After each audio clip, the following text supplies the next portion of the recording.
Je dis la vérité en Christ. Je ne mens point. Ma conscience m'en rend témoignage par le Saint-Esprit. Romains 9, 1.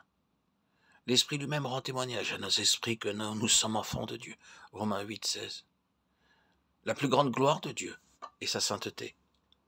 Et c'est en vertu de cette sainteté qu'il est et qu'il détruit le mal, qu'il aime et opère le bien.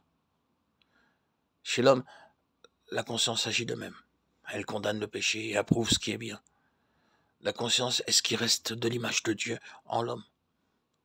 Elle est en lui, ce qui approche le plus de la divinité.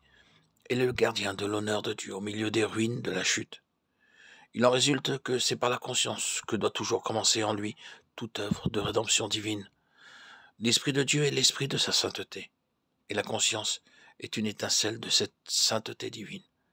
Aussi a-t-il le plus grand accord, la plus grande intimité entre l'œuvre du Saint-Esprit lorsqu'il vient renouveler et sanctifier l'homme et l'œuvre de la conscience au-dedans de l'homme. Le croyant qui désire être rempli du Saint-Esprit et éprouver pleinement les grâces qu'il apporte doit avant tout avoir soin de rendre à la conscience la place et l'honneur qui lui appartiennent. La fidélité à écouter la conscience est le premier pas à faire pour entrer dans la voie qui amène à la sainteté divine. Aussi, toute vraie spiritualité commence par le réveil de la conscience. La conscience est chargée de veiller à nous rendre droit devant Dieu à l'égard du devoir, tandis que l'Esprit Saint témoigne en nous que Dieu agrée notre obéissance et notre foi en Christ. Mais à mesure que notre vie chrétienne se développe et grandit, le témoignage de l'Esprit et celui de la conscience deviennent toujours plus identiques. Et comme Paul, nous pouvons dire avec bonheur de toute notre conduite, ma conscience m'en rend témoignage par le Saint-Esprit, Romains 9, 1. On peut comparer la conscience à la fenêtre d'une chambre qui laisse entrer la lumière du jour et qui permet aussi de regarder au dehors et de voir briller tout l'éclat du jour.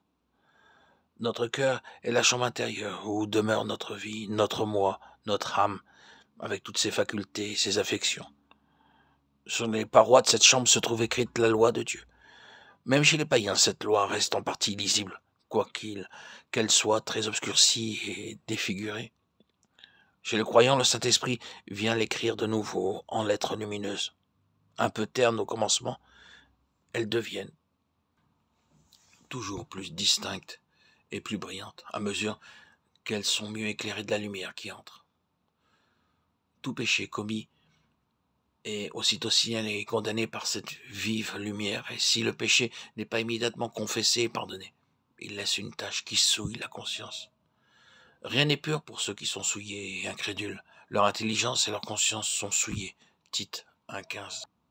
Il en est de même de tous les péchés qui viennent l'un après l'autre obscurcir toujours plus la fenêtre et s'opposer à l'entrée de la lumière, jusqu'à ce qu'enfin le chrétien puisse pécher sans gêne, sans que sa conscience presque entièrement dans les ténèbres l'avertisse encore qu'il pêche et continue de pécher. Dans son œuvre de renouvellement, le Saint-Esprit ne crée pas en nous de nouvelles facultés. Il restaure et sanctifie celles qui existent déjà. La conscience est en nous la voix de l'Esprit du Créateur, et quand cet Esprit entre en nous comme l'Esprit du Rédempteur, son premier soin est de restaurer ce que le péché avait souillé et gâté. Ce n'est qu'en réveillant la conscience, qu'en rendant témoignage à notre esprit, qu'il ramène le croyant à vivre dans la pleine lumière des grâces de Dieu. Ce n'est que lorsque la fenêtre de notre cœur a été nettoyée, ce n'est qu'autant qu'elle est maintenue propre que nous pouvons marcher dans la lumière.